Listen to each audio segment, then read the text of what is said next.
Good afternoon students, welcome back my YouTube channel.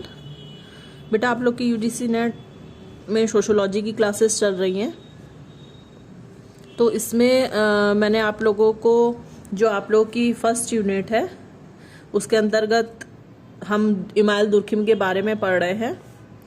तो email Durkheim के जो जीवन परिचय है उससे रिलेटेड हम सारी चीज़ें डिस्कस कर चुके हैं।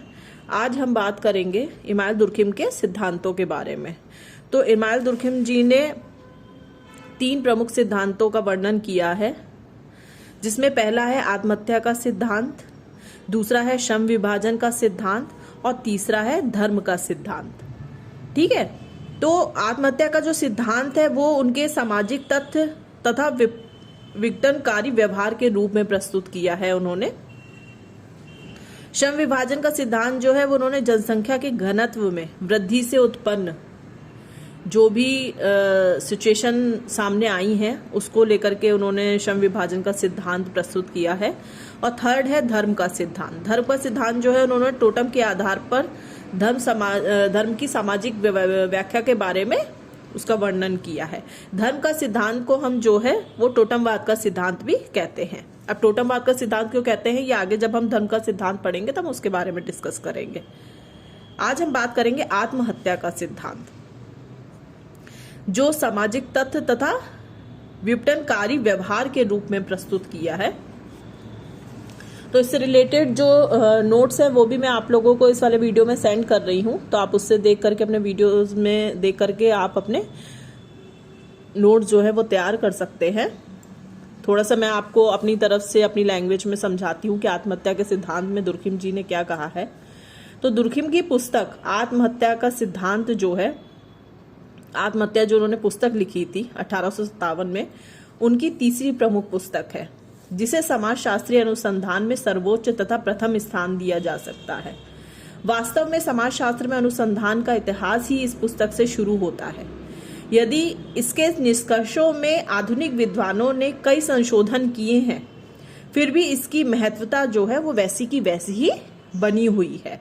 जो आत्महत्या का सिद्धांत और उसके ऊपर जो उन्होंने पुस्तक लिखी है दुर्खिम जी ने, उसके ऊपर जो है लोगों ने जो भी समाजशास्त्री और अन्य समाजशास्त्री जो हुए हैं उन्होंने उसके ऊपर काफी चीजें बोली हैं, संशोधन किया है उन चीजों के ऊपर, फिर भी उसकी महत्वता जो है वो वैसी की वैसी ही बनी हुई है।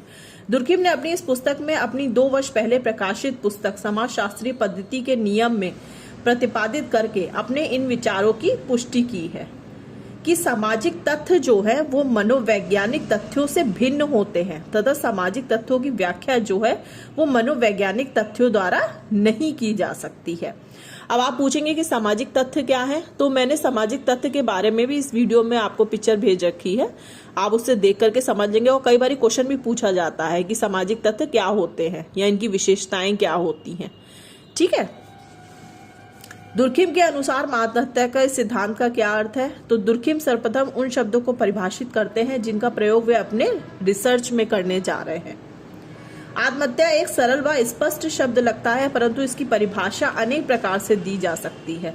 अब दुर्खिम के अनुसार दुर्खिम ने क्या परिभाषा दी है आत्महत्या की। उन्होंने कहा है कि आत्महत्या शब्द का प्रयोग मृत्यु की उन सभी घटनाओं के लिए किया जाता है जो कि खुद मृतक के किसी सकारात्मक अथवा नकारात्मक कार्य का प्रत्यक्ष रूप से परिणाम होती है, और वह व्यक्ति इस बात को जानता है कि उसके इस कार्य का परिणाम मृत्यु होती है। यदि कार्य वास्तविक मृत्यु से कम है, अर्थात यदि आत्महत्या के प्रयास में व्यक्ति बच जाता है, तो इसे आत्महत्या ना कहकर आत्महत्या का प्रयास यानी अटेम्प्ट सुसाइड कहा जाता है।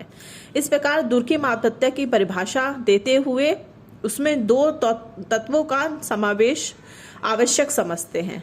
तो पहला समावेश जो है वो क्या है, आत्महत्या करने वाला व्यक्ति स्वयं अपनी मृत्यु का कारण होता है, चाहे वह अपनी मौत के लिए यदि कोई ठोस कदम उठाए और यदि किसी ऐसे कार्य की उपेक्षा कर दे जिसके करने से उसका जीवन बच जाता है और जिसके ना करने से निश्चित रूप से मृत्यु हो जाती है। तो ये तो पहला हो गया। सेकंड की हम बात करें तो आत्महत्या करने वाला ये जानता है कि वह क्या करने जा रहा है और उसका क्या परिणाम होगा। दूसरे शब्दों में अपनी मौत के लिए उत्तरदायी कार्य करते हुए वह व्यक्ति ना किसी नशे की हालत में होता है, ना ही किसी भ्रम में और ना ही किसी दबाव में होता है। तो ये जो थे ये दो तत्व बताए थे कि आखिर आत्महत्या करने के लिए इंसान क्यों विवश हो जाता है। ठीक है, उन्होंने बताया कि दो तत्वों का समावेश होता है।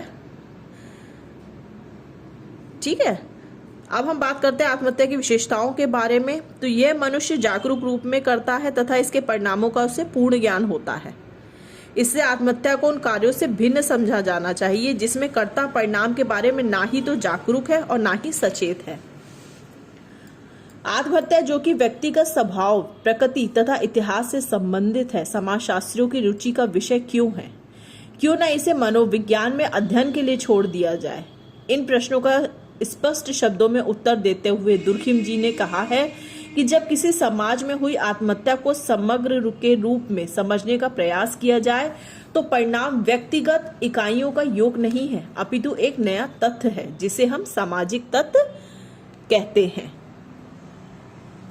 वास्तव में आत्महत्या की दर अनेक समाजों में काफी समय तक एक सी रहती है तथा जब इसमें परिवर्तन होता है तो इसका संबंध स्वयं समाजों में हुए परिवर्तनों से जोड़ा जा सकता है। दुर्खिम आत्महत्या के सामाजिक कारणों की व्याख्या करने तथा आंकड़े एकत्रित करने में आने वाली कठिनाइयों का उल्लेख करते हुए हमें उन कारणों से सावधान करते हैं जो सामान्यतः आत्महत्या से जोड़े जाते हैं, जैसे निर्धनता, पारिवारिक कठिनाइयां, द्वेष आदि, क्योंकि ये केवल सतह या ऊपरी कारण हो सकते हैं जिनका हो सकता है कि वास्तव में आत्महत्या से कोई संबंध ही ना हो। दुर्खिम के अनुसार आत्महत्या के कारक तत्व समाजशास्त्री हैं। उन्होंने आत्महत्या के लिए उत्तरदायी सामाजिक सहवर्ती कारणों जैसे धर्म, वैवाहिक स्तर, राजनीतिक प्राथमिकता, व्यवसाय का स्वरूप इत्यादि का विस्तृत विवेचन किया है। तो आत्महत्या के सिद्धांत में जो इमाम दुर्खिम जी थे उन्होंने यही बताया कि आत्महत्या जो है वो मृत्यु की उन सभी घटनाओं के लिए प्रयोग किया जाता है जो कि खुद जो मरने वाला है वो अपने किसी सकारात्मक और नकारात्मक कार्य का प्रत्यक्ष रूप से परिणाम देखता है। जब भी व्यक्ति आत्महत्या करता है तो वो अपने जीवन की क्रियाओं के अंतर्गत होने वाले परिवर्तन, चाहे वो परिवर्तन सकारात्मक रूप में हो या नकारात्मक रूप में हो, उन दोनों को प्रत्यक्ष रूप से सामने आने वाले उनके परिणाम को देखते हुए करता है।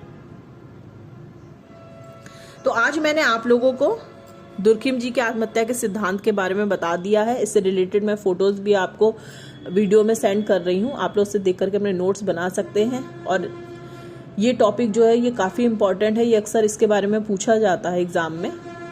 ठीक है, तो आप लोग अच्छे से इसको स्टडी करिएगा और अगर किसी चीज़ में प्रॉब्लम हो तो आप लोग मुझे कमेंट बॉक्स में कमेंट करके बता सकते हैं। अब मिलते हैं हम अपने नेक्स्ट वीडियो में, जो दुर्खिम जी का नेक्स्ट सिद्धांत है श्रम विभाजन का